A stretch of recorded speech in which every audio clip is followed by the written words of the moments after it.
Wayne Gardner on the Rothmans Honda with a time of 43.88 seconds. That's 1.3 seconds under his own lap record set here last year. Next comes Rob McElnay on the Heron Suzuki, 44.57.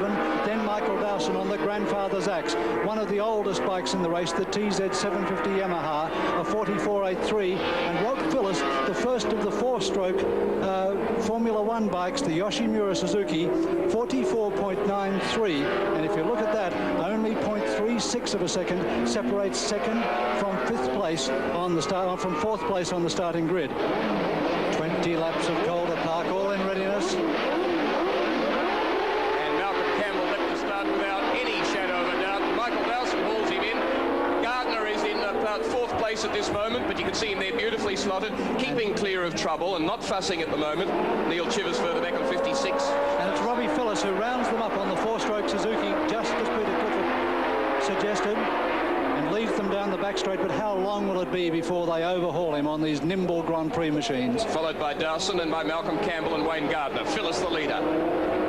Now, these are the S's. These are very tight corners, and it's going to be difficult for people to get past Phillis anywhere but the straight. And Steve Trinder has forced himself in front of Wayne Gardner, and you can see what Malcolm Campbell's doing. He's rounded up Dowson. McElnay's coming with him, and Dowson... Trinder down. Steve Trinder is down. Now Trinder had his front wheel taken away from him there. Another rider clipped across in front of him, and Trinder's front wheel touched the back wheel, and down he went. Steve Watson's in there battling too. Let's have a look. Steve Trinder, number 6. No, he wasn't touched. He went down of his own accord. McElnay was swooping across the front of him. It was a fairly harmless fall. Yes, I think Trinder may, in fact, have had to touch the brakes, realising that McElnay was in front. Up the back straight, it's Robbie Phillis opening a lead on Malcolm Campbell. Gardner's 5th. Michael Dowson in 3rd position. McElnay 4th. Gardner right breathing down his neck. Outside run from Gardner on McElnay. McElnay in the inside again. And will run him right to the outside of the track and give him no way out of the corner down there. And in fact, Michael Dowson swoops into the act too, showing no respect to the Australian international.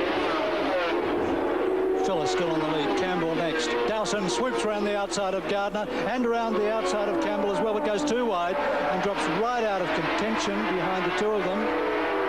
So it's Phillis, Gardner now 2nd, Malcolm Campbell in there, Michael Dowson, Rob McElnay back to 5th unbelievably. And Malcolm Campbell, as you can see, 4th at this stage. And look at this man doing a superlative job. A man who rides for Mick Hone motorcycles in Victoria. A heart far bigger than the body because he's a quite small build of a guy.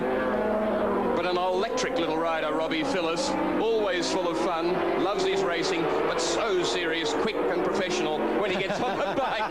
And he knows there's no argument between his bike and that 150 horsepower Honda. The Honda very much lighter than his and at the same time more powerful.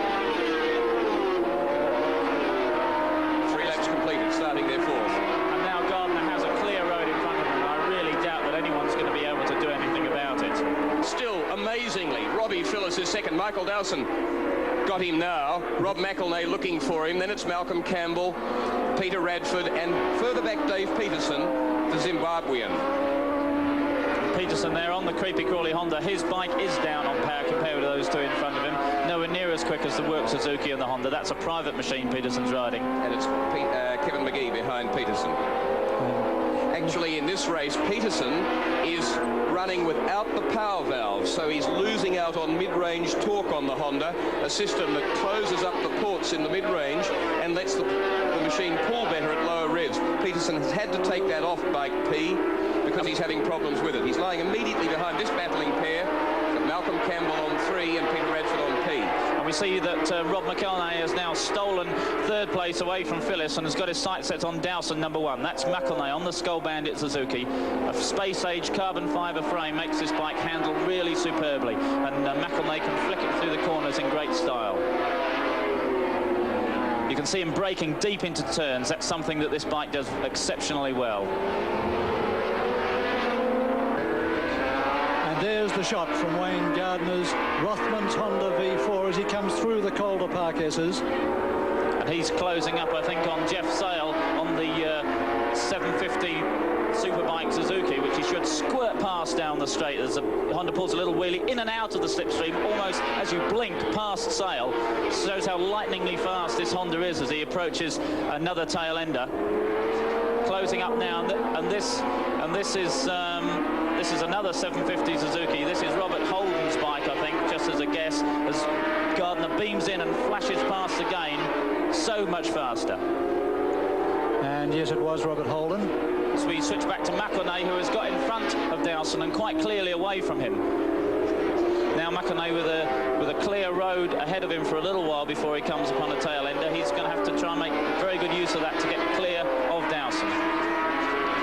The design of... Oh, and look at that, coming up to Richard Scott.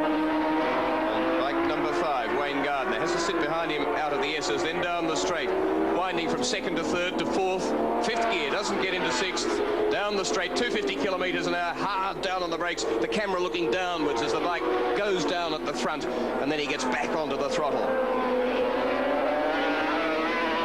And he gets on it, as you see.